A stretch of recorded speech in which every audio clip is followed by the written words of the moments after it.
Hey folks, lights, camera, assassin. From executive producers Bill Hader and Silicon Valley's Alec Berg, it's the new HBO comedy Barry. If you heard me talk to Bill on Monday's show, you know that Bill plays Barry, a depressed hitman who discovers a new passion for acting while on a job in Los Angeles. Barry struggles to balance the responsibilities of his chosen life with the pursuit of his dreams. Expect some misfires along the way. With Henry Winkler, Stephen Root, and Sarah Goldberg, new episodes of Barry premiere on HBO Sundays at 10:30 p.m. starting March 25th. Also, I want to remind you that Spotify is making life easy for podcast fans. You can stream this show and the rest of your favorite podcasts on your mobile device, desktop app, or smart speaker. Open the app on your mobile device or desktop, click on the browser channel, then click on the podcast section. Stay thoroughly entertained during your commute to work, your drive home, or when you're just sitting in a chair trying to forget about the world. All thanks to Spotify.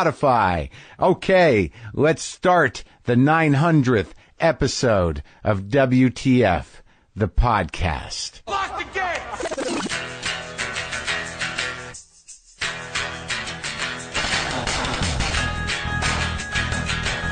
All right, let's do this. How are you, what the fuckers, what the fuck buddies, what the fucking ears, what the fucksters, what the fuckadelics, what the fuckinucks, what the fucktuckians, what the fuck-ricans, what the fuckocrats, what the fuck publicans, what the fuckers. I just throw a few out there because we are marking a milestone. We're marking something. Today is the 900th episode. Today's episode is the 900th episode of this podcast. Sure, some podcasts have more episodes than that. Some have less. Some had whatever. None of that matters. We've been doing 2 new shows a week for 900 episodes. Wow. That's crazy. And most of them took place in this garage. And that's really what's happening. That's what's happening. That is what is happening. The garage, we're moving. In a couple of weeks, it's all going to be in a new place. I'm going out to I got to rent a pickup. And be a guy with a pickup for a day or two to, all I'm really replacing is maybe this table that I have the mics on. That only because I think it should be black. But other than that, it's all going. But that is really what marks this podcast. We've only got a few more interviews in here. I'm nervous to get started over at the other place, but I'm going to get it set up. It's going to be a mess at first, and it's not going to be together, but I will get the mics over there, and we'll get the equipment up, and we'll get to talking to people over there, and we'll have that experience. But that is what's happening. That's marking the 900th episode, is the last days of the garage. I mean, I can't believe it. I can't believe I've done 900 of these. And I'm really at that point now where sometimes I don't know if I've talked to somebody on here. I don't remember what we talked about. Thank God Brendan McDonald, my producer and business partner, has a memory, long term, all the way through 900 of them. I have to be reminded. He obviously has a much better memory than me, but also like he has to listen to these things again. Really, as I've told you before, probably that the experience for me in these conversations ends when the people leave this garage. So I can only remember organically. I don't have to edit it and hear it again or a third time. But they all start to drift, don't they? Don't they? The experiences, the conversations, the events in one's life. That's what's interesting about this garage is that, what am I keeping up there? And a lot of it needs to be triggered. A lot of the memories I need them to get a jump start. Give me a time, give me a place, give me a person, give me a tone. So like in a few minutes, I'm going to go through some of the stuff in the garage here. Those are the triggers. If I look at the list of the 900 people I've talked to in here, most of them, those would be the triggers. Just those moments all shared in here, this air, this space, the dust.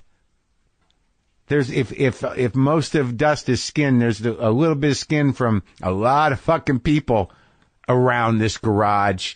But, I'll get into that. I'll get into the transition to the spiritual, mental, emotional transition and the jogging of memories in a few minutes. Nick Nolte is on the show today. Nick Nolte has written a memoir. Well, He's gotten some help writing the memoir that's gone on for a while, so he claims. It's called Rebel, My Life Outside the Lines. You can get that book wherever you get books, but I'm happy that he just so happens to be the one on the 900th episode for reasons that I'm still sort of ruminating on. But if you've seen Nick Nolte lately, you've seen his massive beard. So it's appropriate that we're sponsored today by Just for Men, the #1 beard experts. Soften up, smooth out, beard on. With 25 years of men's facial hair expertise, Just for Men knows beards, and they've got a full line of supremely fine products to prove it, including face and beard wash, beard conditioner, beard oil, and beard balm.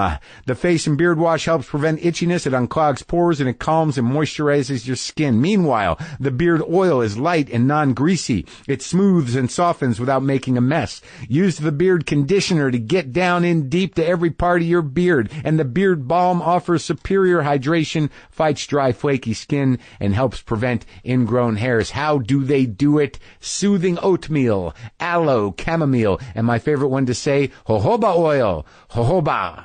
Jojoba.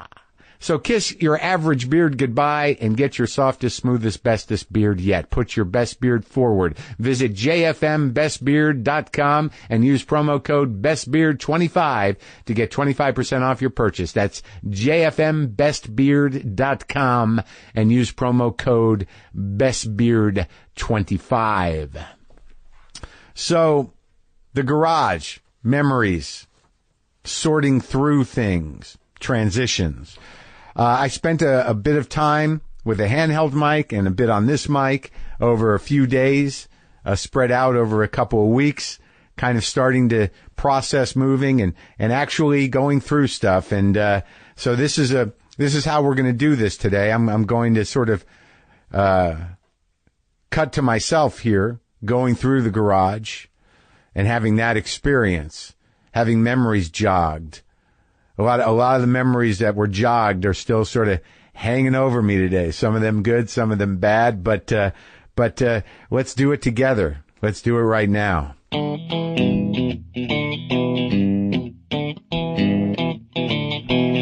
So this is what the plan is. I'm gonna take down stuff here in the garage, moving towards the selling of the house. So I've set up a few boxes here.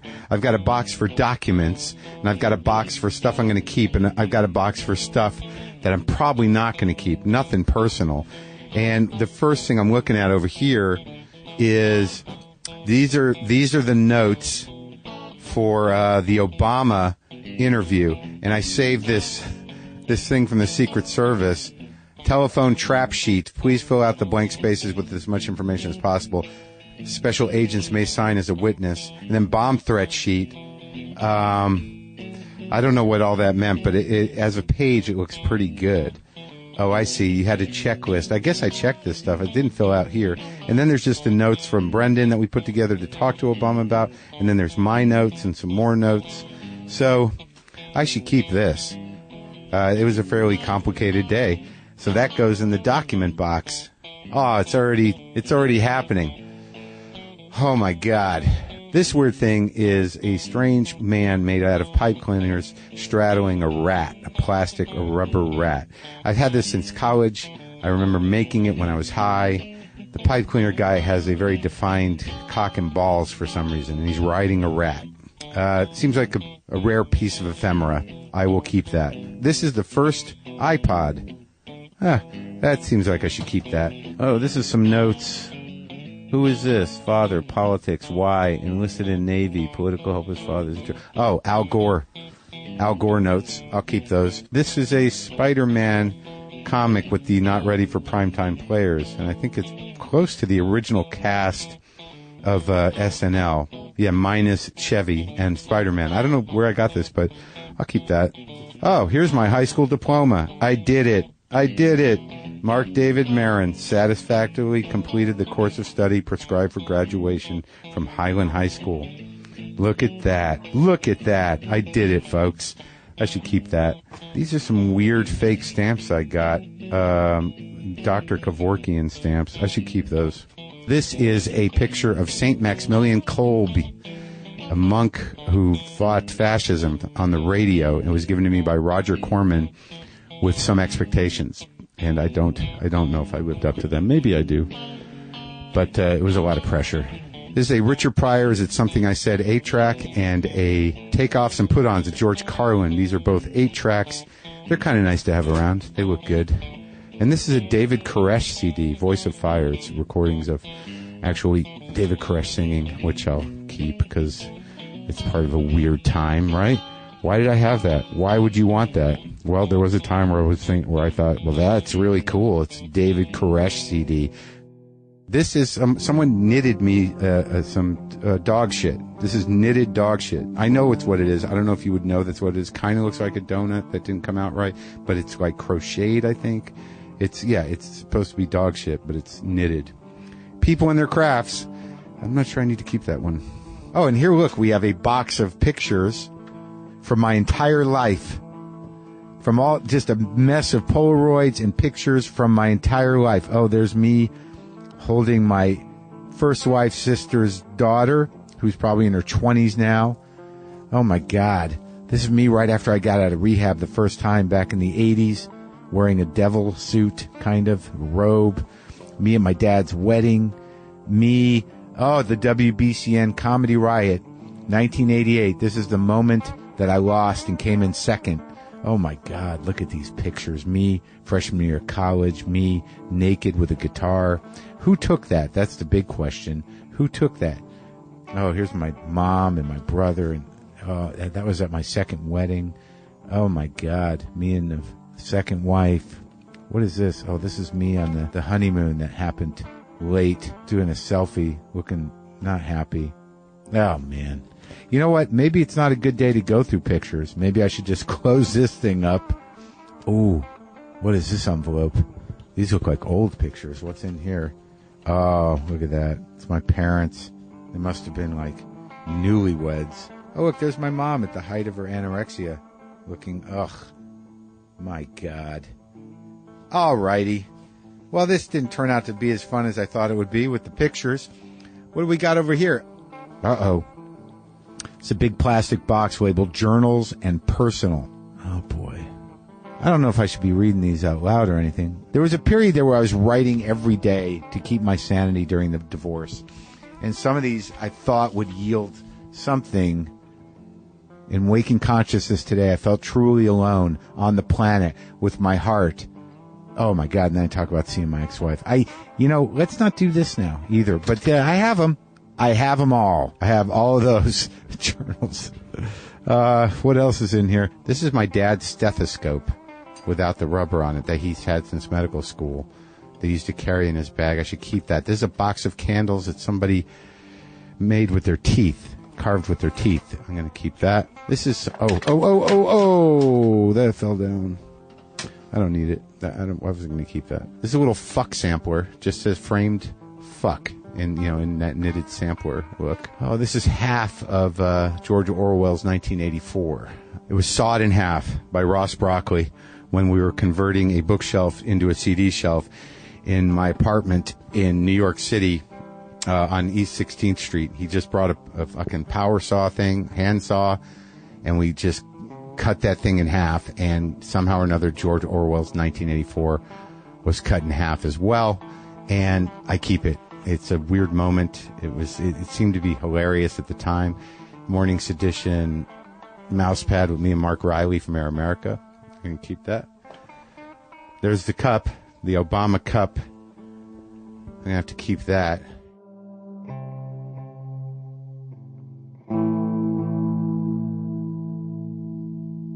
I don't know how to do this, because I think what I really want to talk about on some level is the importance of this place, which many of you already know, and I already know what's happened in this garage, the people that have been through here. I can read a list of the 900 plus people that have sat across from me, some of them famous, some of them not so famous, but all of them engaging and interesting, and a lot of things in my heart and in my mind, changed here in this garage through having these conversations over the last, 8 years or so. I mean, it's pretty astounding. And I know a lot of people freaked out or panicky about what happens next. But this garage, as sacred as it is, will become a sacred space for the next person. I know that the person who was in here before me recorded music in here. I know that this space is a special space, but it doesn't have to just be my special space. I can move on to a new special space. I can move on with my new skills that I learned in this special space. But it is kind of wild to think of the people that sat in here and what I've moved through in my own life in here. And as I sort of kind of move through the garage and I look around at these books, I have books in here that I've accumulated my whole life, through college, through the beginning of comedy, through, my entire life. There are books in here that I've taken with me, and they mean something, even if they're just to look at. I have, pieces of art on the wall, photographs that mean something to me. Me and Sam Kinison, Dennis Hopper from Apocalypse Now, the cast of Freaks, the poster for my HBO comedy half hour from 1995. I've got a picture of black and white 8x10 of Howlin' Wolf on the floor singing his heart out. I got a picture of me and my mentor, Gus Blaisdell, from the Living Batch bookstore with his business card under it. Rest his soul, man. Got a pic of me and my brother. I got the first Zap comic. I've got the envelope that destroyed my life when it was sent to my house when I was living with my wife, and it was addressed to the woman who became my second wife. I've got a picture of me in a towel and my brother in a tux on his wedding day. I've got a cutout of the New Yorker listing of Jerusalem Syndrome. I got an 8x10 of Muddy Waters. I've got the laminated Times piece that changed the course of my life up on the wall. The full New York Times piece by Dan Saltstein that profiled me in the beginning of this podcast in this garage. I've still got the picture of me and my mother when I was a baby on top of the shelf. I've got some old high school yearbooks. I've got some this and that, a fire truck that was from the old days at Air America. A fan brought me a fire truck to a gig. It's all here. What I'm basically saying, that everything that I've ever lived through, or everything I've ever accumulated, it's represented here for my entire life. For my entire life. This is what surrounded me and my guests. This is a sort of functional depiction of the inside of my mind, of what made me. Representations of what made me who I am surround me in this space. And in a lot of ways, people walking into this space are walking into my mind, into my heart, into my soul, if you want to believe that kind of stuff. That, despite the sort of comfy there's a rug on the floor there, everything seems a bit, not chaotic, but, it's wall to wall stuff. There's a lot of stuff here on the desk itself, just little things that people can play with, a hammer, a knife, a pair of dice, exercise hand thing, a weird, melted record. It bits and pieces, coasters, pencils, pieces of rocks, guitar picks. It's everything that I've ever been and everything that I've become, it really is represented in this space, in this cozy, strange, basically single car garage built in the 1920s. But all this stuff is going with me, people. I'm moving to a bigger place, but I know that the magic is here. But it's not like a ghost. Magic is not like a ghost. This space, it was a space that I occupied. When I got this space, it had a crumbling concrete floor. I put a wood floor in here, and I had plans that were never realized for this space. And then it just became a junk. It just became, stuff that didn't fit in the house, in my small house. And then when we started the podcast, I just stuck a table in the middle of that junk. There was no order. There were no shelves. There was no, sense of style or pictures on the wall. It was just a table in the middle of some junk. And I started recording on my laptop the first, after like maybe podcast 11 or 12. That's how it was. Just me sitting with these SM7 mics on desk, mic stands, the ones the sort of freestanding short ones that sit on a table with these big mics that are supposed to be on booms. And I was doing it. I knew I needed these mics. And what do I really get attached to in here? These mics, I think, are special. And these old bookshelves that I bought at a thrift store that were once at the LA mental hospital. I love them. And then these like acoustic panels, foamy stuff that I replaced because Laughing Andy, who was the board op for the Maron Show, the last incarnation of me on radio at Air America, which was on KTLK, he had some laying around his house. He came over, Laughing Andy, and set me up, because I didn't know what mixer to get. And I knew the mixer that we used to take on remotes when we were working at Air America. And it was this little Samson. They don't make them anymore. MDR6, the analog mixer that I plug into GarageBand with RCA cable. And I run the mics into it. It's a little blue mixer. They don't make them anymore, but this is the secret. This is the magic. Everybody I've talked to in here has gone through this mixer, has run through this mixer, has run through these mics. These are magic. I believe these are more magic than the garage sometimes, this mixer, because it's fucked up. It's shorting out. Watch, I bet you if I play with this knob, you'll hear it. Did it short out? Oh, it didn't. Hey, maybe it hears me. Maybe it fixed itself. But the mixer's going with me, the mics are going with me, and I guarantee you all this stuff is going with me. Am I going to miss this space? Did something happen in this space? Is this space cozy? Is there like the barn doors on this thing that I've locked with padlocks that wing out and open that I've replaced once because of the rain? You know, the memories I have outside of people, coming in here are memories of, almost flooding the garage because there was no drainage when the monsoon season hits. I put these drains in. I remember being out there with Dean Del Rey and Brenton Biddlecombe, who they happened to be in the neighborhood, and they drove me to the Home Depot. We got sandbags and we sandbagged the front of the garage in pouring rain so it wouldn't flood out. Save the garage. Save the garage. Yeah. Even with the noise outside, the planes, the lawn equipment, the dogs. It's quiet in here. It's cozy. The fact that it was somewhere that most people who live in LA have never been. There's something about the fact that it was a media stop, in a strange kind of rundown neighborhood back then. What they had to drive through back then would not indicate that anything was happening here. It was tucked away. How many people came in here just going, where am I?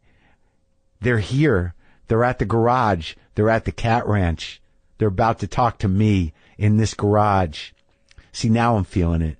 Now I'm starting to feel the sadness.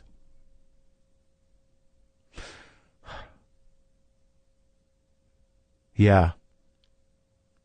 This garage changed my fucking life. This garage holds a lot of fucking beauty and magic, laughter and tears, all of it. That's for sure. This garage is magic. But I think the new garage is going to be good. I'm going to miss this place. But I got to tell you, I'm excited. I'm excited to set up the new space. I'm excited to expand. I'm excited to get more shit, more things, more books. I'm excited to make that new space cozy. I'm excited there's a bathroom in it. But this place is magic. You guys are right. You're right. But I think, gotta be honest with you, at this point, looking around at the slight staleness of the setting, from my point of view, I'm thinking about 89% of the magic is me. And on the other side of it is the other person. So I think that the new garage can make up for that magic. If it only has to be like 6% magic, I think it's there. That house was built before this one. The new house is older than this one. I'm sad, but I think this garage knows that we've done what we've done. We've done what we could, and that it's time. It's time. It knows it's time for me to move on. This house knows that. I believe that. Yeah.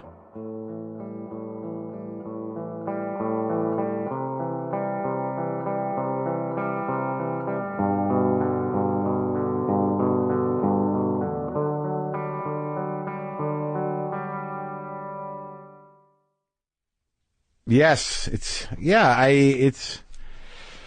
Emotional time, man. It really is. We're sponsored today by Amazon Music, the simplest way to listen to the music you love. Discover tens of millions of songs, including today's hottest new releases and thousands of curated playlists and stations. And you can listen across all your devices, and you can do it with your voice. Just say what you want and you'll hear it. So you can find your favorite songs not just at the tips of your fingers, but at the tip of your tongue. If you're having friends over, just ask Amazon Music to play music for a dinner party. Maybe it's a bunch of your old college buddies. You can request music from a particular decade or even a specific year. And if you like what you hear, you can just ask for more. If you're playing a song you really enjoy, just say, Alexa, play more like this, and boom, you'll get it. And there are entire catalogs of your favorite artists. I searched for David Bowie on here, and it's literally everything David Bowie ever did. Same with Lou Reed. They've got all of it.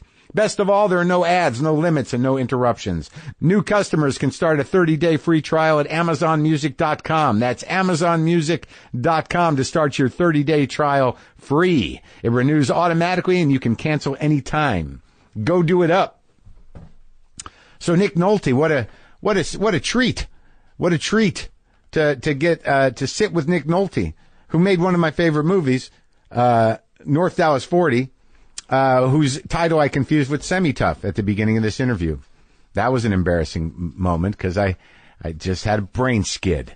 But the interesting thing about Nolte, if I'm going to sort of create a theme that may or may not be there, is that you just heard me go through the garage and have my memory and feelings triggered by bits and pieces of artifacts of my life, things that I've held on to for years that are connected to memories. But those memories are not always accessible. It literally felt today, or the day that I spoke to Nick Nolte, that his brain was not unlike my garage, where he was just wandering through it, being triggered by bits and pieces of things that happened to him. And that was the vibe of this interview. And I just sort of let him do it. You know, you can put most of them together. They all kind of come together, but there's not a real defined timeline, and we move around a lot of places. We spend some time in the garage of Nick Nolte's mind here, so enjoy that. His book, Rebel, My Life Outside the Lines, is available now wherever you get books. This is me and Nick Nolte.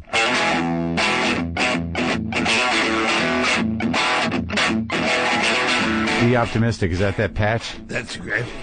Be optimistic. Yes, sure. Yeah. No problem. Yeah. I'm on it. Yeah.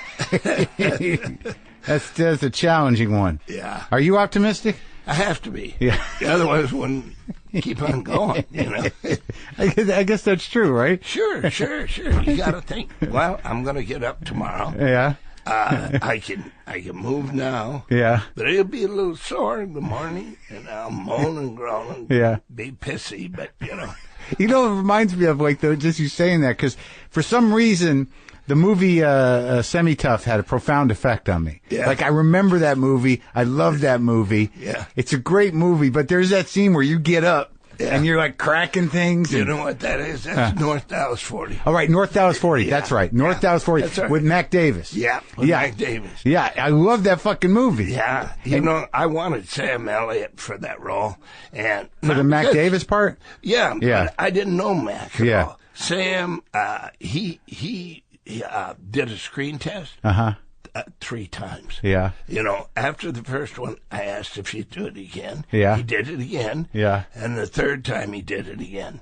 And the director I'd chosen and producer, they just kept saying Mac Davis. And then what I realized is Mac was an extremely successful singer. Yeah, singer. Yeah. That kind of charisma, that kind of go do it attitude was the attitude of the quarterback. Right. You know, like Fred Blitnoff would tell me that Stabler at the bar after the game, the offensive linemen are at the bar sitting, getting their drinks. The defensive guys are behind them, knocking over their drinks, bumping into them, and all that kind of stuff. Yeah. The defensive backs are up against the wall because they don't want anybody to get behind them. Yeah. Flankers are over in the ends in the dark, and the quarterback comes in about midnight with a blonde going, hi, guys, and out the door. Right. So in that metaphor that Pete Gent told me, that's the way the game was put together. Right. And Tom Keating was playing for the Oaklands. He came down and watched us shoot some, and he said, man, what you guys do is just like football, only except you don't have a halftime, you don't have a quarter, and you don't ever get in a huddle and talk about it. You just do this stuff. It just goes on and on. Yeah. Yeah, well, it seemed like Mac Davis was, he's sort of charming enough. He did a good job. Oh, he did a great job. You got railroaded in that. Oh, it's Dabney Coleman, too, right? Yeah, Dabney Coleman, yeah. All those dudes. Yeah. See, the thing I'll never forget about that movie is, when the new guy, the clean guy, the running back, when they shoot him up, and he decides to take the hit because you guys talk him into it, and then he gets nailed and just like disfigured. Yeah. I'll tell you something. The producer I picked, because, it was a Paramount picture that Michael Eisner had decided to do it. And you had choice over that because you were. Yeah, and then I had choice over a Paramount producer. Yeah. So that meant 5 or 6 guys that had worked at Paramount that they believed in, and 5 or 6 a choice of director and producer. So I knew a story about an old head of Paramount called Frank Yablans. Yeah. And see, Charlie Bluetholm owned Gulf Western. Right. So he had Paramount. He was a big guy. He was the guy that did Coppola and all those guys, The Godfather. Oh, yeah. He did all that, but he didn't care about movies. Right. So he was oil. Right. Was he the guy that acquired Paramount for Gulf Western, or just the guy that was in charge of it? He was Gulf Western. He was it. Yeah. He was it. Yeah. So what Charlie's problem was when he played golf on Long Island was they would say, that Lily Tomlin John Travolta film, is that a gay film? Charlie would say, he's going to hit his driver. He'd say, I'm not in the movie business. I'm an oil man. But here's how it all played out. When Eisner okayed this film, my agents and manager had told me, you can't do that. Because I came back from Mexico of Who'll Stop the Rain, and Anthony Zerbe said, that's your next picture. I was reading North Dallas 40. Yeah, North Dallas 40. And I said, you mean I just announce it and do it? And he said, well, you got to get it written and all that. Yeah, that's what you do. Because you were reading the book. Yeah, I'm reading the book. Yeah. And I could see it's going to make a wonderful film because this was vulnerable territory. Yeah. So I said, okay. So I came back and I said to my manager, my agent, I'm going to do North Dallas 40. Yeah. They said, well, you can't do that. You just can't decide you're going to do something. Why would that? Why? Because you from the ground up, they didn't want you. Just wanted you to take another role. The whole industry doesn't want you to do anything you want to do. It doesn't matter what it is. No, it doesn't matter what it is. They want you to do what they want to do, or what they have thought of doing, which could be absolutely wrong. Yeah, and the agents want you to do what they want to do because they want to package the whole thing. So right, sure. They're lining their pockets bigger, right? Right. So so when you want to do something, it throws a wrench into the whole system. But the whole system is about storytelling. Yeah. And where are they going to get the stories? Right. Well, might get them from an actor, might get them from a writer, might get them from somewhere. Yeah. Out of life. So you had this book. Yeah. So I had the book. So I got a writer friend. We took 8 months to write it, and I turned down anything that came my way. Agents were out, but I had a sign and a creek that was running, and it was out in off of Canaan Road by Triumphal Canyon and the old place where McQueen used to hang out. But I had a sign that said a nervous M16. Yeah. So they would go, we got a job for you there. They'll give you $2 million. Can't hear you. Can't hear you. Writing. Yeah. So after 8 months, we had just finished the script.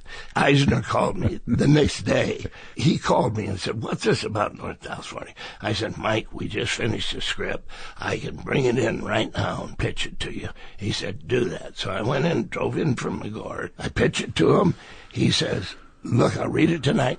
I'll call you at 12 noon, so be around your phone before cell phone. Right. So I'm there at noon. Right at noon he calls, and he said, all right, North Dallas 40 is a go picture at Paramount, but you've got to take a Paramount point of producer and a Paramount point of director. And I said, choices amongst that? Oh, yeah, 5 or 6. I said, fine. Yeah. My manager I said, hello? North Dallas 40s a gold picture, Paramount. Yeah. You're fired. Called up my agent. I said, Lou, North Dallas 40s a gold picture, Paramount. You're fired. And that was that. Now, so. How'd that movie do? Oh, real well. Right? Real well. Yeah. Yeah, it became kind of a cult classic. And a lot of people saw it, so it made its money. That's great. Yeah, and Frank was the right producer. Here's the story. Reason I chose Frank is because when Frank was the head of Paramount, he thought he owned the studio. When Charlie came in, they got in an argument. Frank tried to throw Charlie out of the window. 2-story window. Charlie fired him. That was that? Yeah. So I thought, Jesus, anybody that's going to run a football team or not be the coach, but run the deal, it's got to be Frankie. That tough. Yeah, that tenacity. And he did? He was the guy? Oh, he was. Wow, man, it seemed like it was a lot more exciting a business back then. Oh, it always is. It's still going on. Yeah? It's still crazy. Yeah, it's still crazy. But you were like you were a football guy. Am I right? Yeah. I mean, you grew up playing football? Yeah, I played it. I wanted to play it till you couldn't play anymore. Yeah. And I just wasn't quite fast enough. Right. You didn't have that. You weren't born football player. Well, I was. Yeah. But not fast enough. An Iowa football player. Is that where you were tested? Oh, in Iowa? Yeah, I grew up in Iowa. Oh my God. So we were wrestlers and we were football players, and my father was 6'6". And he played football at Iowa State. He even played pro ball in Chicago. Really? Yeah, because my mom. So that whole family, they come from a professor side. My grandfather, King, was a professor. Your mom's side? Yeah. He invented the hollow tile silo. What is that? Well, they couldn't get grain to store, corn to store, because they had holes in bricks. Yeah. But they didn't have a big tile that had been glazed that had a 9-inch space in between so that the water wouldn't get into the grain. Oh. And these tiles, that's what did it. The tiled silo. Yeah. Now, I always thought he invented the hollow tile. Yeah. He didn't. There was some other guy from Illinois invented the hollow tile. But then they referenced my grandfather as doing it with the local clay of Iowa. Oh. Iowa sits between the Mississippi and the Missouri. Yeah. So it's black, fertile land. So your whole, that was your childhood, Iowa. Iowa. And my mother, we used to have to go to Iowa State College. And what did your dad do? Well, my dad, he graduated from Iowa State, and then he was engineering for the highway department, and then my mother was over at Marshall Fields in Chicago. Oh, yeah. And she was department store? Yeah. Yeah. She was going to be a buyer, and she was going out with Frank Capone. My father heard about that. He went over to Chicago and set it straight, and that's when he played pro ball. Was that Al Capone's brother? Yeah. Yeah. Your mom was dating Frank Capone. Yeah, she was Capone. On her way to being a mob mall. No, Frank was totally straight, moral, the good Capone. Guy, good Capone. Just because the name. Yeah. Sure. Cain and Abel, man. Yeah. You know what I mean? Yeah, my dad, they had dated all during college, and he was in Iowa, she was in Chicago, and he just felt he wanted to nail the situation down. Sure, yeah. Yeah, otherwise I wouldn't be here. Yeah, and you guys siblings? I got one sister. One sister who was a little bit taller than me. Really? Still faster. Better athlete. Would have gone to the Olympics. Really? But there was no women's liberation at the time. What was her sport? Swimming. Yeah? Yeah, she cut water. She didn't look like she tried, and she just moved through water. I never saw her lose a race, ever. And we went to all the swimming meets in the Midwest because Jack McGuire, a family friend, he was a redheaded Irishman, 6'5". Right. So when you got my dad and Jack together, and they had a few, it was a go. It was pretty scary. Big giants, Jack was the head swimming coach. He actually wanted me and Nancy to stay in Iowa, and he would swim. You were a swimmer too? Yeah. So your plan was to be an athlete? Yeah. That was the plan. Yeah, I'm a real simple guy. One plan all the way through. You know? And if I don't get resistance, and I got a lot of resistance because of pranks. Yeah. You know. Because of what? Pranks. You got in trouble? Oh, a lot of it. Starting with the midget Bud Wilkinson football camp in Minnesota. Yeah, what happened? Well, the second year, Chuck Freeman, who was from West Side, I was from the Benson side, we're up there, and we're a week early. Yeah. The Oklahoma kids haven't showed up. See, it's primarily for Oklahoma, right? Yeah, this is for the camp? Yeah, Bud Wilkinson camp. So, what can we do that isn't going to harm anybody, but it would be a good prank? Yeah. So we defecated in a bag, you know, flattened it with rocks, so it was maybe 1/8 of an inch thick, and we had chalets. So the Oklahoma guys were in one chalet.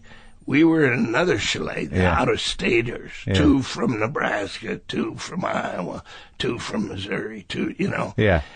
And all the coaches were Oklahoma coaches, right? So we laid that down on the spring, then a canvas went over that, then the mattress went over that. Since it was no way to tell. No way to see it. Yeah. No way to see it. So I forget about it. We're a week in, and one of the Okies says to me, "We got a smell in our chalet, and we can't figure out what it, either a skunk has died in the wall, something happened." And I said, "Man, you should figure that out." We are. This weekend, we're going to pull out all the beds and everything. And they found this. They found the shit bags? Yeah. And they immediately charged me and Chuck with it. But Chuck was a real cool guy. He could just dismiss it. No way. Yeah. And I'd say, no, I didn't. And one Oklahoma tackle was saying, "Man, I don't know whether to hit you now or fucking cry." And I'd say, "Well, I wouldn't hit, you know, you don't know," and all that. That night, I was laying in the bunk. Lights were out. They turned out the lights, and an assistant coach came in with a flashlight. He sat down by my bunk. You know, we're kids, right. You know. And he said, "Nolte, I know you did this. You will never play football again for the rest of your life. Oh, my God. I'll make sure of that." For that? Yeah, and left me in tears, you know. For that? Yeah, and I think that followed me. Because we're in the 1950s. Yeah. And, you know. It was a curse, or he actually he held on to that and spread the word? Yeah, that's exactly right. I think that word just went on and on, because my senior year of high school, the coach holds a vote whether I should be on the team or not. Now, the players didn't want to vote. Yeah. You know. Yeah. You know. So my father, I think, had a conversation with the coach. Yeah. And unbeknownst to me, I got up the next day to find out what was going. My mom said, "Where are you going?" I said, "I'm going to find out what this is all about." She said, "Well, you can, but we're moving today." I said, "We're moving? Where?" So West Side, you'll be ineligible for 2 games, but you'll have the rest of the season. And I said, "What? Do we have a house?" She said, "Yeah, we bought a house."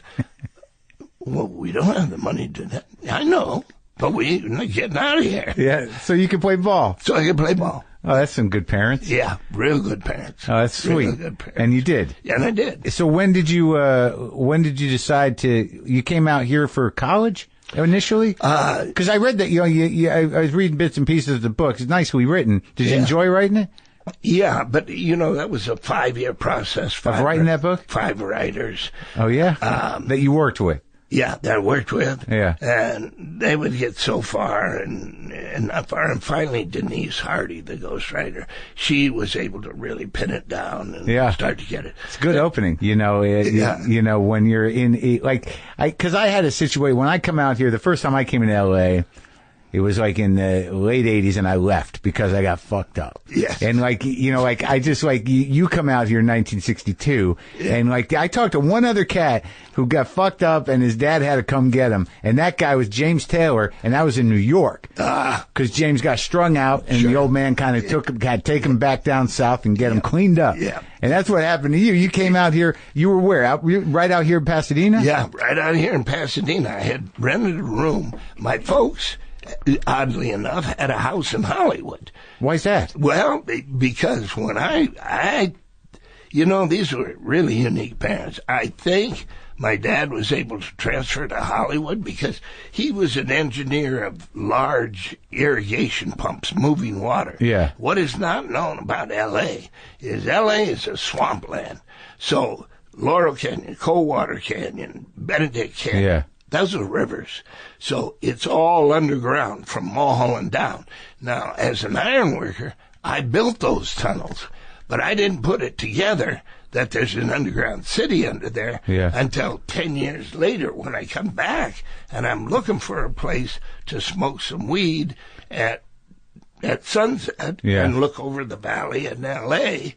and just relax. Yeah. And I'd find this fenced-in culvert hole about 5 feet around, heading downhill. Yeah. And I remembered that at a certain point going up Benedict Canyon, we reduced it down to the round culverts that we didn't have to put any iron in, so we were off the job. And so we went down it that night, but it was too scary because it was totally pitch black and you could hear, like, it sounded like waterfalls and stuff. So Rocky and I got out of that. We went over to the house that I was staying in off Gower, and we built a cart to go down that tunnel. Yeah. So we put wheels on it, and we had food packed and all that, and we hoisted over the chain link fence, and we got it going down, but we didn't engineer it right. It would go up the side and crash. It would slide for 100 feet. Up the side, slide for 100 feet. When it gets down to Sunset, it opened into 40 feet wide, 40 feet tall, and 40 feet across of the road. The only way you can get out is there's about your up to here, your neck, there are side chutes that are nice and round. You can shimmy up those, and then you're in a Beverly Hills gutter, which is 4 by 8 feet. And there's nothing in there because it's a water drainage system. Right. And, you know, there was maybe an inch wide trickle of water going down. Sure. Now, when it rains, I'm sure they turn into rivers. Yeah. Because L.A., Hollywood was highland. Beverly Hills was a little bit high. Yeah. But any of the lowlands, like L.A. base, that was wetlands. That was all swampy. No kidding. Yeah. Long time ago. Long time ago. So you were putting that stuff, so your dad knew about that stuff? Well, yeah, he was out here talking to him about pumps because eventually what they did is those tunnels that run the water underground, they left one river open, L.A. River. Right. Now. Yeah, it comes out over here. Yeah, I know, and I watched it as we were coming in. I forgot that was there. Yeah. Because that's the way it is underground. What it looks, it's shaped like this. Underground is flat. So you were working the steel working, you were a steel worker building those things up? Yeah, I was when you first came out here? When I first came out here. I played a season at PCH. Jim Nelson said, the iron workers hiring. We can get in on this. They're still building the storm drains. I didn't know what that meant. Were you getting the union? We got in the union, so in the iron workers union. We worked all that summer. He said, look, we'll make so much money. We'll just draw unemployment for the rest of the year. Yeah. You know? Hang out in Barney's Beanery. Yeah. You know, and maybe get ready to play football. I said, I don't know. He said he wasn't going to play. So when did your dad come out here? Well, my parents lived here, you know, originally. That for that first season, right? They lived here, but then my dad was transferred to Phoenix. So I stayed on here because what happened is I played at Pasadena. Yeah. I had already played at Eastern Arizona Junior College, so I was going to be ineligible at junior college ball. Yeah. But the idea was to play maybe 4 or 5 years at junior college ball. Yeah. Different places around the country. Yeah. Because they didn't keep track. Right. You know, so you could play college ball 8 years, you know, be 29, something like that. That was the plan? Fully matured, really, you know, and then you'd know whether you're any good. You could do it. Yeah. So that was the plan, was to just keep jumping to junior colleges to get your chops together for the ball, for the big game? Yeah, I never went to school. So when you started working in the Iron Union, you didn't have any plans to be an actor. No. And you just wanted to hang out here. Your parents had gone back to where, Arizona? Yeah, Arizona. And the plan was to do the iron work and then go for another season of PCH, right, which I had to avoid them playing Phoenix, so I wouldn't get on the bus. Oh, so you wouldn't get caught? Yeah, get caught. Or find another junior college far enough away so they didn't intercoordinate. So how does it, but you get caught up, I mean, what year is that? It's like 1962, so it's not too crazy yet, right? What, are you just drinking then? Just drinking and taking a pill, which were probably Siganols, barbiturates. So you're loopy. Loopy, yeah. What was this habit you had of slamming your head into things? Well, you know, it's the only way that I could find to say I was in a crisis, you know.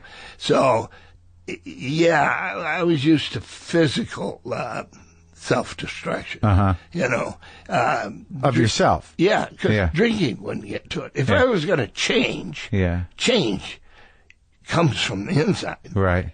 And it's not fun. Yeah. It's big. Yeah. And you're not going to do it. Right. Oh, yeah, I'll change. Yeah. No, that's not going to get it. Change is a real movement. Yeah. And that was happening to me, and I didn't know how to express it. I mean, it meant that who I thought I was had to go away, had to crumble. Oh, right. And so this was happening towards like after, like in the book. I read that you had that one of those horrible sort of situations where you get spotted and you get swept up, and you think you're about to get your big break, and you realize no, I'm about to get in an awkward situation with a man in a bathrobe. Yeah. There were plenty of men with bathrobes back then too. Oh yes, there were. Oh yes. So was that like, because in the beginning of the book you sort of lead up to that, you're hanging out with the women, you're going to Barney's, you're drinking, you're beating yourself up pretty bad, but then you get sort of pulled in by this big agent. Yeah. And you go over to his house. Have dinner. You have dinner and you think this is it. Yeah. And then he comes out in his bathrobe, and he said to me, walks over, and he says, "I'm a widow cuddle buddy." And I just don't have an answer for that. I don't think that's in the book, but that's what he said. I'm a little cuddle buddy? I'm a widow cuddle buddy. You knew you weren't in show business, huh? I went to that front door and boom, I opened it. And he was a real guy, right? Oh, real guy. Did you ever come in contact with him again later? No, I never did, because he was quite a bit older. So, I leave L.A. and then it's 10 years. 10, 15 years. But when you were talking about this change that was happening to you, how do you explain that? So you're saying that everything that led you to where you were, playing football, your whole plan for life, the simplicity of who you thought you were was starting to buckle. Yeah. Okay. So that becomes obvious, not to me, but to say Brian O'Byrne. Your friend. Yeah. Up the hill, the acting teacher. Oh. He sees that. He sees. Were you taking acting lessons at the time? Well, Tom Connolly was over here at the Pasadena Playhouse. Right. Chuck Freeman was over here at the Pasadena Playhouse. And I was playing football at Pasadena. Yeah. So Connolly was from Wichita, Kansas. And he was up for Peyton Place, the younger brother of Peyton Place. Yeah. He was a really kind of neat guy. And he said, "Why don't you come and see a play I'm in? I go to your games." Yeah. And so I did. I watched the play. It was interesting. I didn't think much about it. He said, "Listen, I have to go I have a private teacher over in Hollywood, Brian O'Byrne. Yeah. Do you want to go with me and see that? And I said, sure, I'll go with you. Yeah. And so I went there, and Brian lived up at the very top of Laurel Canyon. This is before I was really living in Laurel. And Brian said, no, you can't be here unless you participate. You'll have to read. Yeah. And I said, well, I don't know if I can read. Yeah. I haven't really read a book in years. Yeah. But he gave me a section to read. And so after Tom had done his work, Brian, I went in and read. I read this piece. Yeah. And he got real excited about it and said, you don't know it, but you're an actor. And I said, well, how do I find out? He said, well, I don't know. You'll have to find that out. It's up to you. There were hints. Yeah. There were hints, but I did not determine yet to go that way. Right. Because I still was this thing. You're working and doing iron work. Yeah, right. And playing football and just goofing with all these poets and musicians. So that was sort of mind-blowing to you. Oh, yeah, man. John Altoon, an Armenian painter that can't really talk, but he can... Yeah. And it's informative because if you've ever seen Life Lessons, it's John painting, What, the New York Stories? Yeah. I love that one, man. Yeah, it's a great one. I love that you're working now. There's a scene, there's that moment, man. There's a moment where you're sitting at the table with that kid who just climbs out of bed with your chick, and he I just bodied him. You bodied him, and you say, "What do you do?" He goes, "I'm a graffiti artist," and he said, "I'm a painter." I like hanging around with painters. Sculptors too, but painters they're really physical people. I'm dating a painter. Yeah. It's physical. They get in it. It's not. Oh, no, yeah. No. Yeah. And so I knew, see, when that was set up, Scorsese didn't pick me. I think it was Jeffrey Katzenberg said, we're going to do this trilogy of 3 pieces. Yeah. And he said, your actor will be Nick Nolte. So Marty was fine with that. But Marty, in the script that Richard Price wrote, he didn't want to make a choice of who was a painter. There was de Kooning. Yeah. There was Schnabel. Yeah. That was great. Right. I went around to all those studios and looked at it. And when I went to Schnabel's, it's kind of a joke I tell. Schnabel had a big sculpt thing outside, and as you came in, if you bumped into it, it went boom, boom, boom, boom, boom, boom, boom. And then you'd walk into his big studio, and on ladders, on a 20-foot by 20-foot painting, were 3 students that were painting in red. And I said, what'd the master say? Think red today? He said, yeah, that's what he said. Now they're just laying the background on, but and then I went up to his accounting department in that studio. And so I made fun of that. But Schnabel's a great painter. I truly respect him, but he thought I wasn't giving him his due, and I do give him his due. He's a great painter. Yeah, well, he didn't. He had his moment, and then he kind of evolved out of it. Yeah, because he jumped into film. Yeah, and I hear a lot of the plates are falling off of those canvases. That's what I heard. Yeah. So, de Kooning was interesting too. He had an easel. He's older, old school, abstract. All right. Yeah. He had his painting on an easel. Yeah. And I'm sitting there, and he says, "What do you think?" I said, "Well, it looks great." Yeah. He says, he hits a button, it turns 1 degree. What do you think now? Oh, that's interesting. It's another button, flips entirely over. Yeah. He said, "This is the way I like it." Upside down. So Yeah. So those are the guys you went to study. Yeah, that's right. Who did the painting for the film itself? Chuck Connolly. It was one of his. Yeah. And it's a bridge, but people are falling off the bridge. It's really, life is really this huge canvas. Oh, yeah. Oh, yeah. I really like that. Like, I can barely remember the other two films. It was Woody Allen and a Coppola one, right? Yeah. That one that you did with Scorsese really stood out. Yeah. And that was the first time you worked with him? The first time I worked with him. And I think it's some of Marty's best work. He won't recognize it because of the reviews that they just lambasted, tried to compare the films. Yeah. And so America will never, ever again do a trilogy like that. Yeah, it was a weird thing. I remember I was excited about it, but I thought that Francis's was kind of trite and silly, and Woody's was like ridiculous. Yeah. And that like it seemed like the one that really did something was yours. Exploration. And was Roseanne Arquette in there, right? Yeah. And the guy is using her as I would look at Scorsese and I'd look at Coppola. They all had pretty young women assistants. Yeah. They're not doing anything with them. Sure. But they think about it. It's inspiration. It's energy. That's what the painter's got. She's trapped. Right. And there's that scene where, like, you see, you're working, and then you see her painting because she's a painter, and it's just so small and sad. I thought it was pretty deep, man. I thought it was pretty deep. So, like, going back, so you hit the wall here, and your dad comes and gets you because you're losing your mind, and your buddy calls your dad and said he's losing his mind. Yeah. And that wasn't drug related. That was just everything was related. I mean, there was drugs, there was booze, there was behavior, there was staying up all night, there was excitement. You're just unbridled.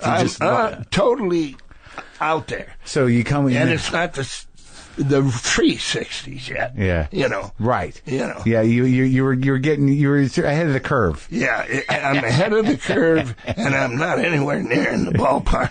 You know. So you go back to Arizona? I go back to Arizona, and luckily I got parents that don't say, "Oh, this is a troubling thing for a young man to be," but this is what happens to young guys. They got to go through some kind of break. Maybe. You know. Now, I did. Yeah. Psychotic break. Yeah. Michael Moriarty. Yeah. He broke, and his parents sent him to electric shock treatment. Really? Yeah. The actor? Yeah. And Michael tells me that story. He's told that story. So I don't... From Bang the Drum Slowly? Yeah. That guy? Yeah. Brilliant actor. You know, Michael was at the Guthrie when I was at the Old Log Theater. The Guthrie in Minneapolis? Yeah, in Minneapolis. Yeah. And the Old Log Theater was a stock equity company. We'd do 24 Red Roses and Girl in My Soup and that kind of stuff. The Guthrie was doing Shakespeare and all that stuff. You had Moriarty. Ron Glass was there, who was a black actor. But sure, he did comedy. He was on Barney Miller. Yeah. And Ron still had street dialect going on. So the Shakespeare, Moriarty decided that Shakespeare should be delivered slowly. So it was something like, they're out there. Thy own self not recognized. Oh, yeah, man, I know what you're talking. It was similar rhythms. Right. So he did it was funny, sometimes very affecting, but, you know, it was crazy. Oh, that's wild. It was crazy. So you went back to Phoenix, and your parents were like, they weren't thrilled, but they're going to support you anyways? Yeah, they're going to give me a room. They're going to give me a room. And I got my grandma down here, who's my mom calls charmingly vague. Yeah. She's demented. Yeah. You know, charmingly vague. Yeah. She's heading to the Memorial Unit every morning to open the Memorial Unit at State College for the students. Yeah. But she's in Phoenix. You know, she doesn't know her husband's dead. Yeah.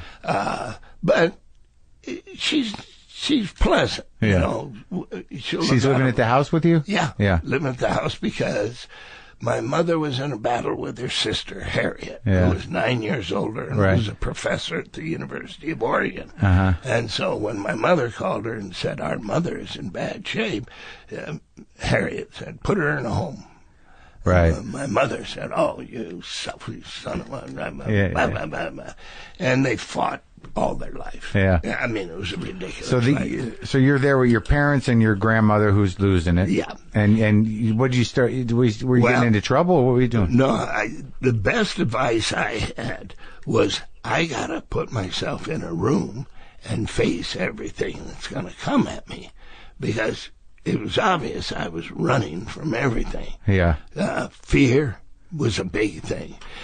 Fear used to, generalized fear would come under the door as smoke. Yeah. And then as it would come on me, it would start to indulge. My heart would be going bum, bum, bum, bum, bum, bum, and the anxiety would come, and then I'd have to shut it off. Huh. You know, and with booze or something. It took me a while. Yeah. Before I could let it go ahead and envelop me. Huh. And when it did, there was nothing there. Huh. It was just fear went. So you got through it, just your brain. And went by. Yeah. Yeah. So if you're running from your own fears, you won't feel them. You only feel them up to a point. Yeah. Then you got no expression for fear, because the expression of fear is aggression. Yeah. So you got to find a way to aggressively be proper. Running into cars is not proper. I couldn't hit other people because I just don't do that. I don't do that. I could do it in football. So you mean this is when you hit yourself? Yeah. Yeah. And that's why football worked for you. Yeah, that's why football worked for me, because I hit that guy. Yeah. I used to cry when I played games. There was a kid from Omaha when I went back for 50th high school reunion. Yeah. He from Boys Town. He had married somebody from West Side, and he said, "I remember you in midget football. I played across from you. You were crying all the time." I thought, geez, this cat, maybe his dad died or his mother died. Why were you crying all the time? I said, I cried because I was so passionate to get my hands on the fucking guy that had the ball. I wanted to rip him apart and smash him into the ground. And that's why I'd cry. He looked at me like, "Are you nuts, man?" It's a game. Yeah. But that's the kind of passion I have. Sure. And now, so you're able to channel that a little bit. Yeah. So where did you end up? What did you get busted for? Selling 7 counts of selling counterfeit government documents. What were the documents? Draft cards. So you're selling draft cards to get guys out of the war? Well, really, I'm selling draft cards, a birth registration card, draft card, and a driver's license. And this is what, 65? Oh, it is early 60s. Oh. There isn't a problem with this until Vietnam starts to heat up, and it's before I don't know anything about the war. Yeah. My mom, I went up on the state charges, and they kind of held those until they saw what the federal court was doing. So you were just doing it for money? I was doing it for money. Yeah, doing it for money. I didn't know anything about the war or anything.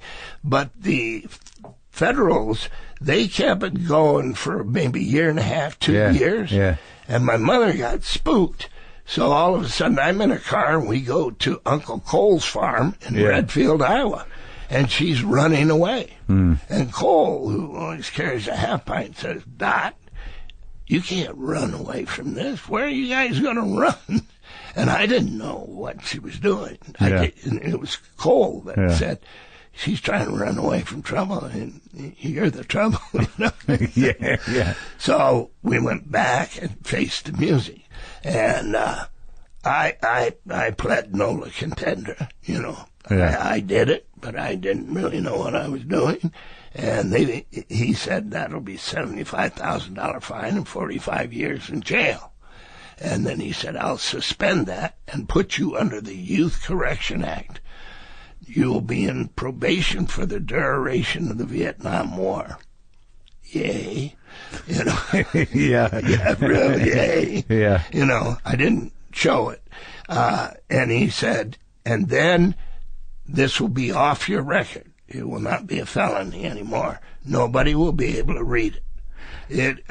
And what I found out was it never goes away. There's just a page on top of your record that says, "Do not read Right. past this. Sure. Yeah. Well, they pick it up and read it. Sure. So the first year I'm here and get hot as an actor, I'm doing television shows and all that, getting ready to do Rich Man, Poor Man. And the Inquirer says, we know you're a felon and we're going to ruin your career unless you give us an interview once a week. The Inquirer. Yeah, the Inquirer. So my manager calls and goes, oh, my God, you're ruined. You didn't tell me you were a felon. Well, I'm not a felon. They go, no. Yeah. I said, I'll talk to you later. And then my agent calls, you're a felon? Oh, my God, this is really a problem. How do we do it? You're going to have to do these interviews. Let me talk to you later. I said, Jesus Christ, it's not a big deal. It's not really there. I just got to go out there and speak it. Yeah. So I knew Rona Barrett. I'd talked to her a few times. She had a television show. Sure. I called her and I said, Rona, I got to come on your show. I got something to say. It's really big news. And I got to do it soon. She said, well, you can come on this weekend. And I said, well, this is Monday, Wednesday. Yeah. Come here Wednesday. Be here at 10 o'clock. On the Rona Barrett Hollywood Gossip Show. Yeah. Yep. So I went on Rona's show, and she said, Nick, you called me and said you wanted to come in. I said, yeah. What I've got to tell you, Rona, is I made some mistakes when I was younger. I sold counterfeit government documents, draft cards, and driver's license, birth registration card. Yeah. It didn't have anything to do with the war. I said, they gave me a $75,000 fine and 45 years in jail. Yeah. Suspended it and put me under the Youth Correction Act. And she said, well, then are you a felon? I said, no, I'm under the Youth Correction Act. She said, oh, well, that's it. What do you think about marijuana? I said, the plant? Well, the plant grows in Iowa. There's fields and fields of it. They use it as strings for manila rope. Oh, the Navy uses that. That's how we have rope, rope. Yeah. She didn't have an answer for all that, and I danced and diddled off her show.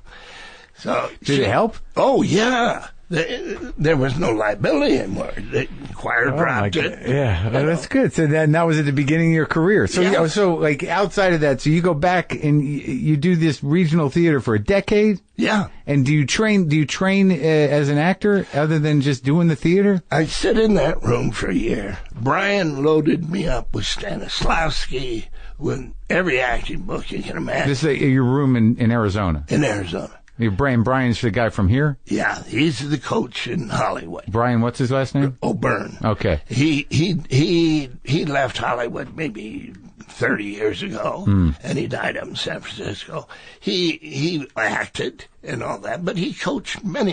Yeah, so you're confronting fear in a room in Arizona, and he's sending you books. I'm reading all the foundation of acting, and I'm finding this stuff wide open to me because the only thing that's working with me is imagination, emotions, and I have to face them. I have to feel them. Where do they come from? How do you evoke them? Where can you get to fear? Can you get to sadness? Can you get to pain? Can you get to this? Yeah. And so I'm learning where it all originates and what's real, what's not. That process, and then when I finally, the day I got out of that bed and I walked down to the Phoenix Little Theater, I ran into a director named Kit Carson, and I told him my story and what I was doing, and he said, well, you just got to start doing important plays. You can start by being in Hasty Heart. And I said, well, okay, what role would I play? Play Digger. Here's the screen. Here's the play. And so that started it out. And he's directing you? He directed it. I did 8 plays in that playhouse. And then Kit said, you got to go to summer stock now. So I applied different places. Wow. And I applied at the Little Theater of the Rockies, and they hired me as juvenile lead and paid me. How old were you? I was probably around 23, 24 now. Huh. Yeah. And that, so you kind of paid your dues that way. Yeah. But you see, I didn't pay dues. I loved it. Yeah. So because of your state, then the rebuilding of your mind and the opening of your mind, you're able to like just completely lock into all this shit. All of it. It's your thing. All of it. You feel it. The other guy was made up. Yeah. So I see that process. How do you make up a personality that... Made up by who? By you? By society? Me, by society, by all the pressures. Expectations? Yeah. And getting a yes or a hurrah or a recognition or whatever it is. Yeah, we're structured in that way. Right. And if we buy into it, you become that. Sure. Sure. So you got out. I saw it, how you build it. Yeah. And and then you come back here and you after being away 10 years and you land some TV. Well, here's the thing. Yeah. I come back here in a William Inge play. Inge sees me do The Last Pad over in Phoenix that Sally Goldwater had financed. Yeah. And it's being done by a director named Keith Anderson, who was a Quaker. He was a child prodigy. And he went to the University of Chicago at 16. Yeah. He gets married at 17, and the mother-in-law and the wife kick him out. He can't handle it. He stabs the mother-in-law 47 times. He just stabbed her in the same hole. Yeah. And she doesn't die. He's in the Illinois penitentiary when his family had been pacifists since World War I, World War II, every war. And I know the Quaker family. He finally gets out of prison. In prison, he gets the rights to the William Inge play. He calls me and said, will you put this play together with me? Yeah. And I said, yeah, I'll meet you in Phoenix. I'll rap here and I'll come down to Phoenix. And this production that you did led to what? It led to Bill Inge being so excited about it. He said, I want this play to go to L.A. I will find you guys a theater to put it in. I will not ever go back to New York. And so Bill Inge play opened at this the Contempo Furniture Store in Westwood, which was right across from UCLA. Yeah. It is now the Westwood Playhouse. I couldn't get a job in there if I tried, but we opened it in there, and it was just a furniture store in front, and it had a theater in the back, an old proscenium. But this play we did was in the round, and I had learned a trick. I had learned it from a kid, but I could do this. The play opened with this kid whining and moaning and in pain. Yeah. And I would take a can of vegetable soup and I'd swallow it about 3 or 4 minutes before we opened. Yeah. And I would hold it in the upper stomach. And I could do maybe 2-3 minutes before I projectile threw up in the toilet. And that shit went everywhere. And that horrified the audience. And they got into it as a real deal. Good trick. Yeah.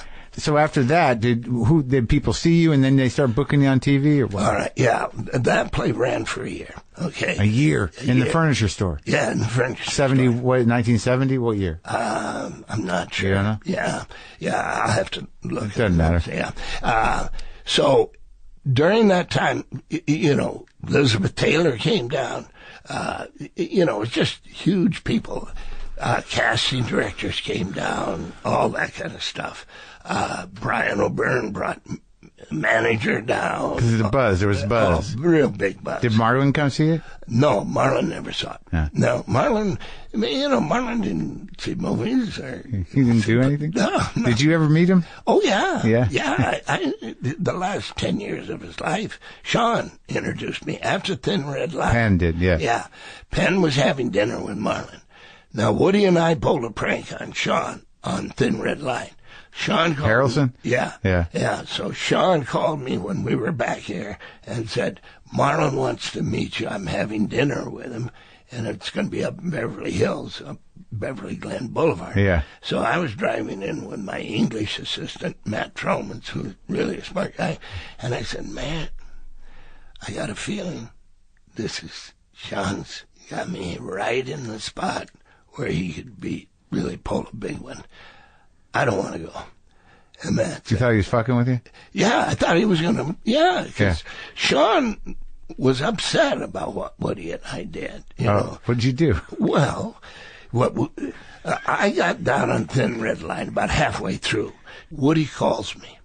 He said, Nick, I know you don't know me well, but you're the only one that can do this because you haven't been here, and Sean totally trusts you, and he didn't see me talk to you tonight. Yeah. So I'm calling you by phone.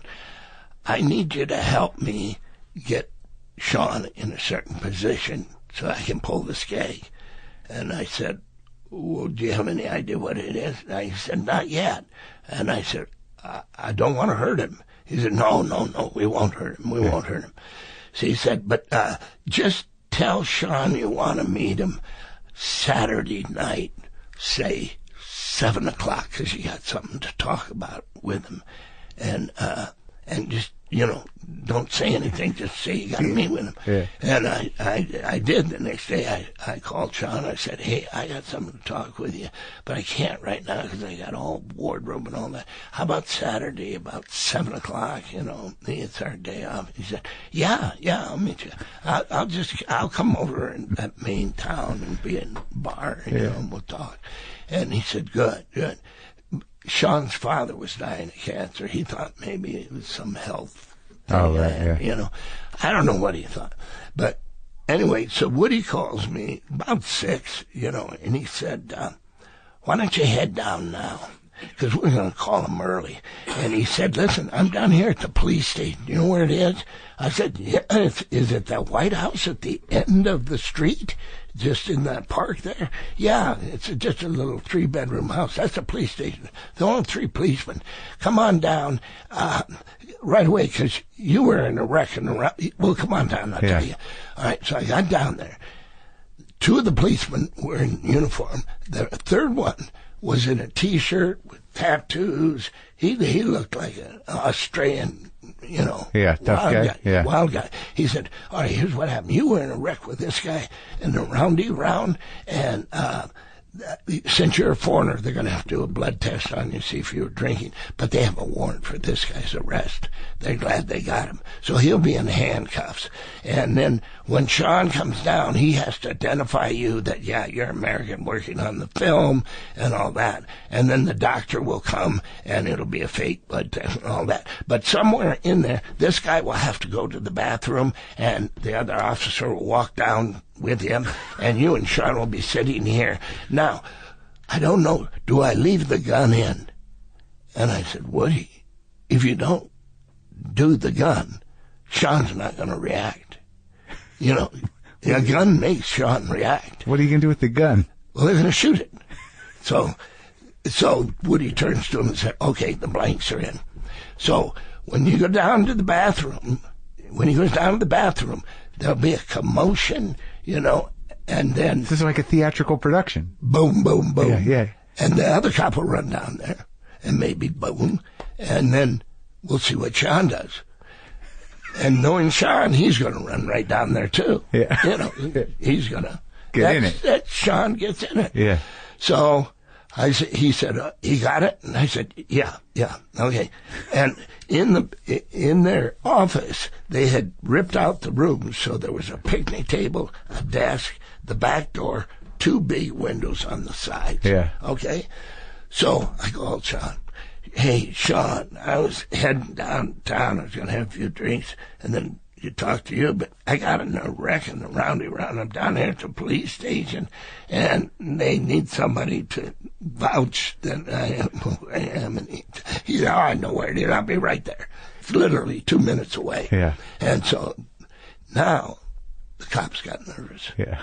They got to act. Yeah. And they got nervous, and it takes on an ambiance of a real police station. Right. Fear is running around the room. Yeah. And there's knock, knock, knock. Woody goes out the back door. They go down. One goes down the hall.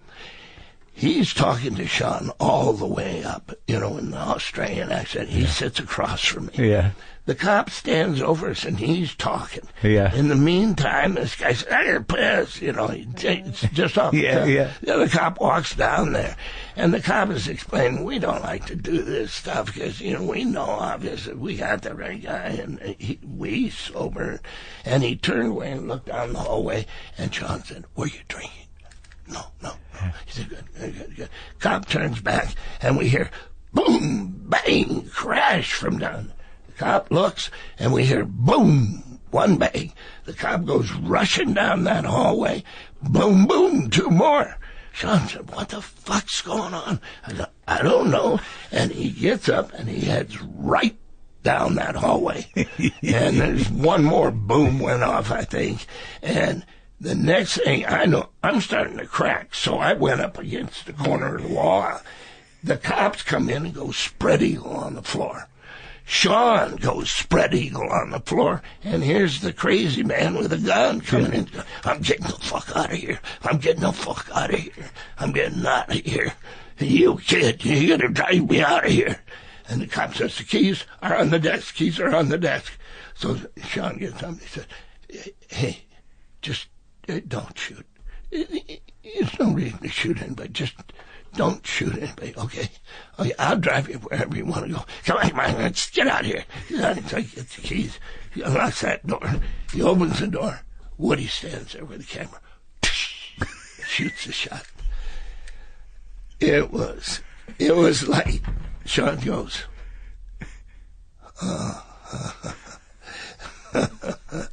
you know, and Woody's going, I am king. I am king. And the cops are going, oh, shit. I said, I need a beer. And they said, yeah, us too. We went to the bar and drank that night. And you thought he was setting you up on the Marlin meeting. Oh, yeah, because, see, it didn't end there. That just started the war. 2 days later, I get a call from Sissy Spacek, because Sissy, Jack Fisk is her husband. He's the art director. And she said, Nick, we have a spoiled sport. Is there anything you can do? And I said, no, Sissy, there's nothing I can do. Because Sean was threatening to tell customs that Woody travels with weed. And Sean said, if we had been in L.A. or any other place, I would have had my gun with me and somebody would have been dead. And I said, well... So that's the most elaborate thing I've ever seen or participated. But did you go eat? Did you have dinner with Marlon? Yeah. I had dinner with Marlon. Yeah, you know, in the final end. Yeah. I couldn't figure out what the game could be. Yeah. So you just went. I just went, and it was okay. And Marlon was talking. Yeah. And he didn't allow anybody to interrupt. He had 3 salads. Because he was on a diet. Right. You know, he just kept ordering lettuce. Was it good? Yeah, it was great. Great talk. What? And then I went outside for a smoke, and he came out and said something like, he said, you guys, you got to quit that. You're going to die. That smoking will kill you. And he said, you and Harry Dean, stop that. He said, but I want to ask you, how did you do Q&A? That's my favorite film. How did you do that? I liked everybody in it. Yeah. But how did you play that guy? And I said, oh, come on, man. You know, he said, no, I don't know. I don't know. I want to really? know. Yeah, he wanted to know. I said, well, I put on 6-inch lifts. I tilted them forward. So if I leaned backwards, I would fall over. So I had to lean forward. So every time I was in somebody's face, and they were looking up, and I was looking down. And I grew my mustache so you couldn't see where the words were coming from. You could just feel the breath coming out. And I just made him a rogue, you know. I made him one of those cops you don't ever want to see. And he just wanted to know every little thing. That's wild. That must have felt good, though. Oh, yeah. He's asking you how you put that role together? And, you know, and I didn't know he knew my work, you know. Sure. Well, obviously he did. What was the most challenging one that you had to do? For, like, really, if you look at the whole arc of them. They're all challenging, you know. I make them as complex as I can get them.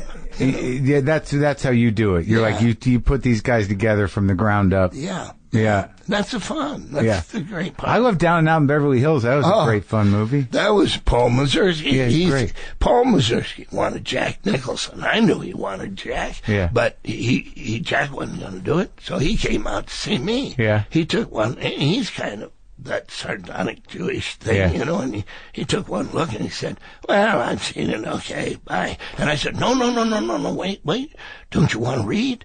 He said, read what? I said, the script. The whole script? Yeah, let's read. Okay, you want to read? 2.5 hours later, we read the whole down and out. Yeah. Not a single laugh between us. Yeah. And he gets up and he goes, Jesus, all right, I'm out of here. And I said, no, you know, you got the role. But I didn't want him to leave without getting that role. I love Tropic Thunder. That was fun. You like doing comedy. Yeah. You know what that was? Ben had sent me another piece. It was dark comedy. Yeah. He really wanted to do it. It was... but the studio didn't want to do it. And he said, you know, we have another piece called Tropic Thunder, but I don't have much faith in it because I don't know if we satirize Vietnam yet. I'll send you that script and we'll have a reading of it. So I said, okay. And he said, it won't be with any of the studio heads. The only person that was in the cast, Steve Coogan, he read. Steve Coogan. Keanu Reeves read Ben's role, and not Katzenberg. David Geffen. Geffen was sitting right there. Yeah. And when Geffen went to that sitting, that word traveled. All of a sudden, every executive was down there to sit that table read, and they just saw the opportunity of that. And I loved it. I think it's a brilliant movie. Oh, well, Ben he loaded it. He loaded it. Yeah. And unfortunately, the guy I was working with, brilliant actor, Danny was great. So funny. Danny had been here 8 years. He was just about to pack to go back. I know. You know, back south. You know, And here's Danny. He's got a lot of energy. I didn't know he was that powerful. Yeah, and I got a lot of energy. So we just whap. You know, he would say to me the next day, "Do you think we were funny?" I said, "I don't know, Danny."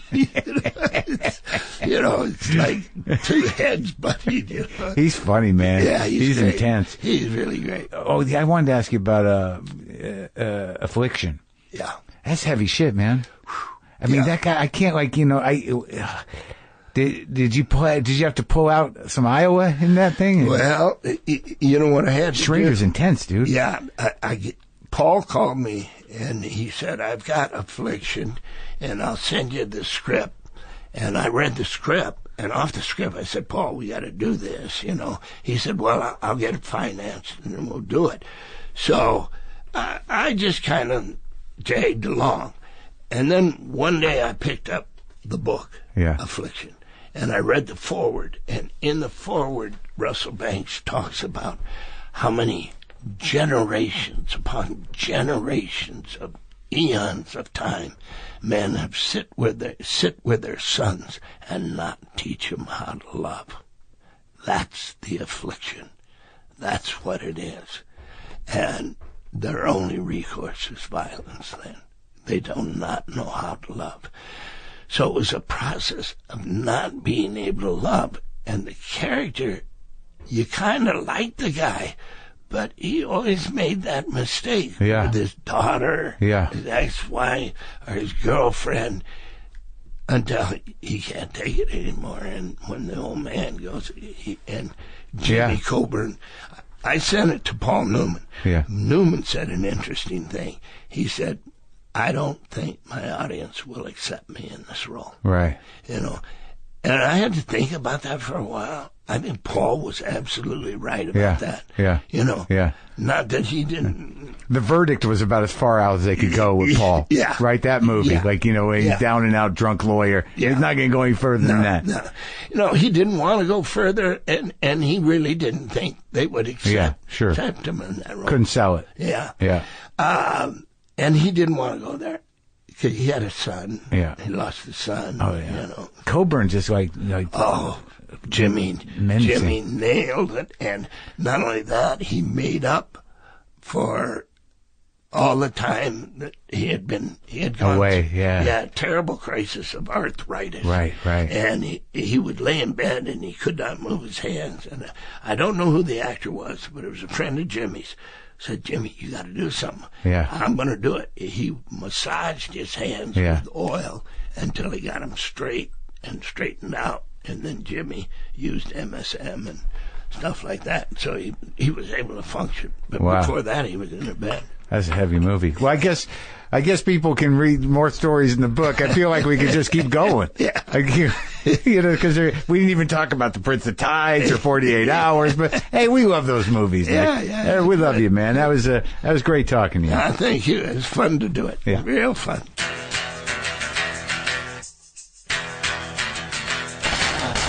All right, that was exciting, wasn't it? We traveled. We did some traveling.